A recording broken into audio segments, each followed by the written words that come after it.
నేను Maria Francis. నాకు 1 ఎకరం స్థలం ఉంది. దాని ఖరీదు సుమారుగా 2 కోట్ల రూపాయల విలువ.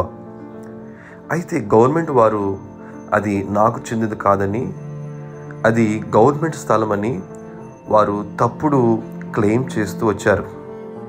6 సంవత్సరాలుగా ఈ విషయంలో నాకు న్యాయం జరగాలని నేను చేయని ప్రయత్నం ఏమీ లేదు. నా స్థలం నాకు వశం చేసుకోవాలని ఎన్నో స్థలాలు తిరిగాను. 2 కలెక్టర్లు, 3 ఆర్డీఓలు మరియు ఇతర అనేకమైన అధికారుల చుట్టూ తిరుగుతూ ఎన్నో వినతి పత్రాలు సమర్పించాను. కానీ ఏమీ ఎన్నడూ పురోగతి చూడలేదు. ఈ విషయంలో విసుగొచ్చేసింది. అలసిపోయాను. నా స్థలము నాకు దక్కుతుందన్న ఆశ కూడా నేను కోల్పోయిన పరిస్థితి. అయితే వీటన్నిటి మధ్యలో నేను తిరుచిరాపల్లిలో జరిగే కుటుంబ ఆశీర్వాద కూడికలన్నిటికీ హాజరవుతూ వస్తాను.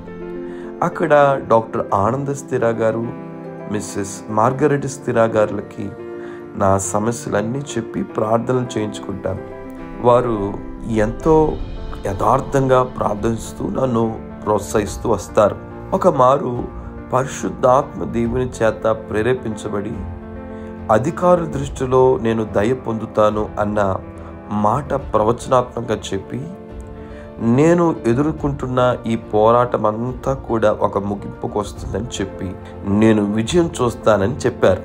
ఆ తర్వాత నూతనంగా వచ్చిన ఒక కలెక్టర్ దగ్గరికి నేను వెళ్ళి, ఇదిగో ఇట్లాగుంది నా పరిస్థితి అని మరలా వారికి చెప్పినప్పుడు, డాక్టర్ ఆనంద స్థిరా గారు, మిస్సెస్ మార్గరెట్ స్థిరా గారు చెప్పినట్లుగానే కలెక్టర్ గారి దృష్టిలో నేను దయ పొందిన వానిగా నేను గమనించాను.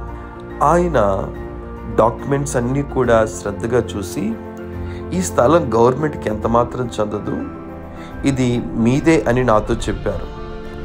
తర్వాత జరిగిన కొన్ని తప్పిదాలు అధికారులు చేశారని దానికి తగిన పత్రాలు కూడా రాసి పై అధికారులకి పంపించారు. నాకు చెందే స్థలము నాకు తగినట్లుగా హక్కుదారుని కాగితాలన్నీ వారు సిద్ధపరిచి సంతకం చేసి మరలా ఆయన నాకు నా స్థలాన్ని నాకు అప్పగించారు. என் பெயர் மரிய பிரான்சிஸ். எங்கள் ஊர் தஞ்சாவூர் அடுத்த திருக்கானூர். மெயின் ரோட்டில் எனக்கு 1 ஏக்கர் 12 சென்ட் இருந்துச்சு. அதை கவர்மெண்ட் லேண்டுன்னு சர்வே டிபார்ட்மெண்ட்டில் போட்டு கவர்மெண்ட் லேண்டு பண்ணிவிட்டான். அதனுடைய சொத்துடைய மதிப்பு 2 கோடி ரூபா. ஐயா வீட்டையும் அம்மா வீட்டையும் நான் ஜெபம் பண்ணேன். ஐயாவும் அம்மாவும் என்ன சொன்னாங்க, உன் சொத்து ஒன்றை விட்டு போகாதுப்பா, நாங்கள் ஜெபம் பண்ணோம், நீ முயற்சி எடு அப்படின்னாங்க. 3 தாசில்தார், 3 கலெக்டரு, 3 ஆர்டிஓ, 2 துணை தாசில்தார், இத்தனை பேரை பார்த்துக்கான எவ்வளோ பேப்பர் இருக்கும். அதாவது ஆர்டிஓ ஆஃபீஸில் மாதம் ஒரு மீட்டிங் போடுவாங்க, விவசாயிகள் குறைத்துக்கு கூட்டம், அங்கேயும் போய் சொல்லுவோம். அதே மாதிரி கலெக்டர் ஆஃபீஸில் விவசாயிகள் குறைத்துக்கு கூட்டம்னால மாதம் நடத்துவாங்க, அங்கேயும் போய் சொல்லுவோம். ஒரு கதையாகலை.